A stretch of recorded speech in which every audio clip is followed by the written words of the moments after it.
All right, look at that thing standing up there. Crane ready to drop a big old Cummins in there.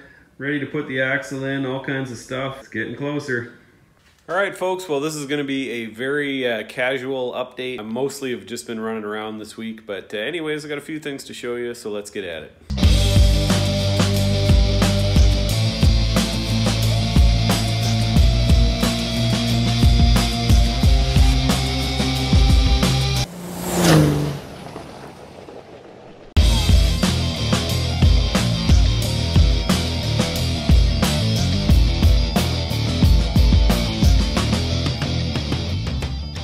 Okay, well, I've been very busy this week with stuff outside of the shop. I've tried to get in here at least 3 days, I think, maybe more, and lots of ordering parts and just dealing with stuff like that. But things are starting to come along, and I'm setting up for quite a bit of stuff to do next week. Okay, so first of all, I have got new piston rings. These are the Molly Cleveite ones, which will obviously match for those lovely pistons sitting over there. I've also started to dig into some wiring. I just disconnected those two connectors, which is these here.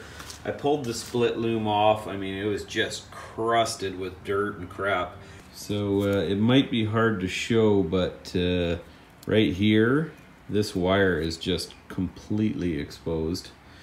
And God knows how many more there are back here. I'm gonna have to start picking through this stuff and just sort of replace what I can.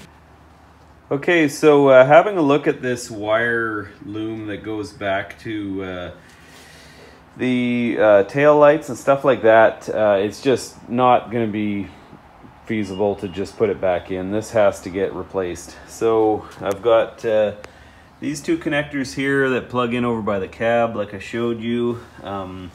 This comes down. I don't even know how those two got detached or what that's even for, but that's a problem. As you can see, there's a bunch of these easy tap things that somebody put in for God knows what. Heading back here, that goes to the fuel tank, and then heading on back here, we have got, I'm not 100% sure what that one is quite yet, but we've got the stuff going over here for the left tail lights and reverse lights, and then the stuff going over here for the right. Sorry, this would be the left and the other one would be the right. I'm pointing at it backwards here. And then we've got that one and that one. I'm pretty sure those would be going back to the license plate lights. And then we've got this stuff here, which is probably like some kind of tow package for trailer brakes or that kind of thing, or for trailer stuff. When I bought the truck, it had this just dangling, and I would assume that and that were talking to each other. So anyways, it is officially time for me to start jumping into electrical stuff right now. Aside from that, I can't put the front axle in because I'm waiting for new upper and lower control arm bolts, and I've ordered those. They were actually really expensive. It was like $100, something like that, on eBay was the best I could find. So we've got a new set of those coming, but I can't really do much with other areas of the truck until that stuff gets in. So I think it's time for me to keep picking away at little projects, but time to really start jumping into some wiring. I've just gone to the parts store and purchased about 175 bucks worth of wire. You know, I've just ordered red for this one and black for this one. And what I'm gonna do is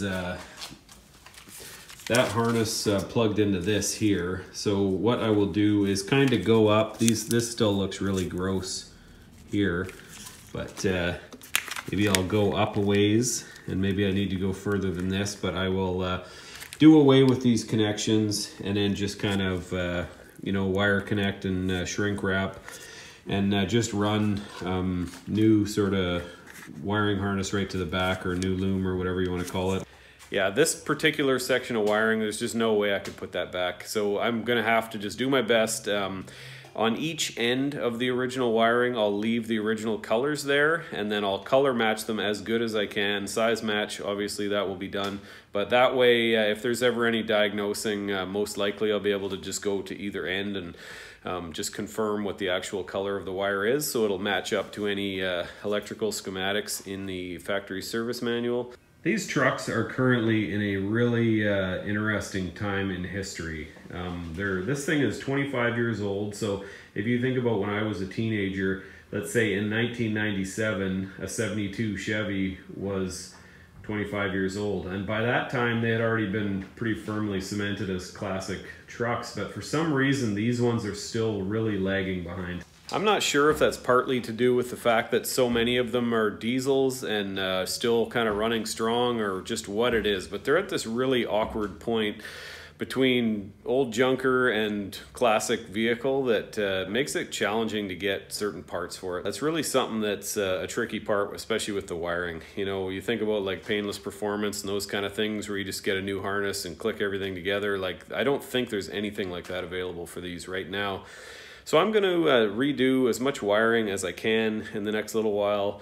And I think possibly down the road, you know, if need be, hopefully there will be an aftermarket wire harness come out for these, but I don't know, it's really quite a strange situation. The only thing you can seem to find is just used ones on eBay, and I think most of them are very year specific. So, you know, it makes it quite tough. All right, well, I got the U-joints back in the rear drive shaft. These were brand new just months before I started this rebuild, so that's all good to go. Also, as you can see, I did some creative art with RTV on that rear diff cover, so that is definitely a mess, but hopefully she's good and sealed.